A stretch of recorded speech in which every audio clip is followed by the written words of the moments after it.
What's going on, Professor? I'll say this before you even get started with everything going on in the culture right now.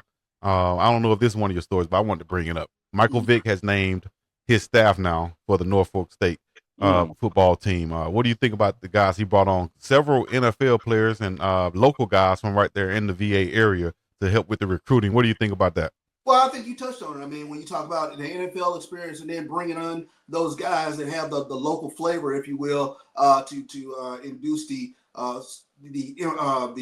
love, if you will, of Norfolk State. I think that's huge for Michael Vick, filling out his coaching staff with some guys that are going to have some familiarity with the program. So I think that's going to be huge going forward. I think one of the names that jumped out for me was Elton Brown, former All-American from University of Virginia. He's coming on to be offensive line coach.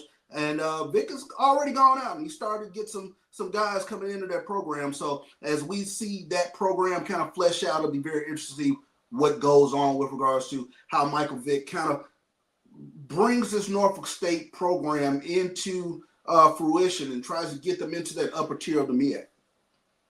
I saw where he went across the bay, if you will, and borrowed somebody from Hampton.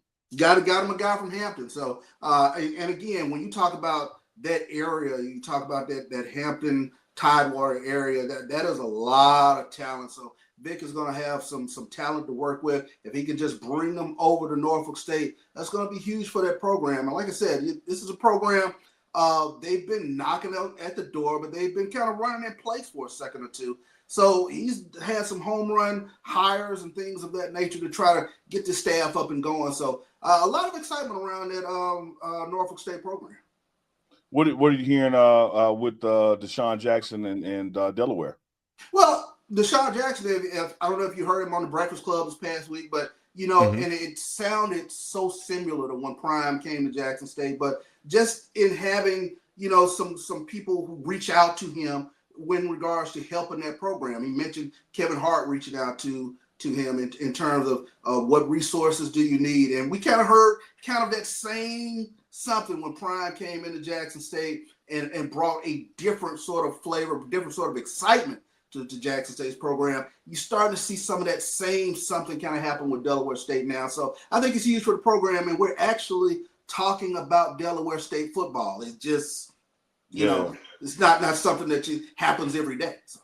Right. That's a great point. A lot of people didn't even realize that Delaware State, had a football program and was a football program that was once competing at that level. I know Coach Prime has, talked to both of those new coaches and, kind of giving them some lay of the land and tips of the expectations of when you're navigating the HBCU space and the budget challenges and being able to call on people from outside the space, from your previous experiences, whether that is for coaching, philanthropy and donations, you name it. So, man, I'm looking forward to see what happens there as they build their staff, builds their team, and then start playing football.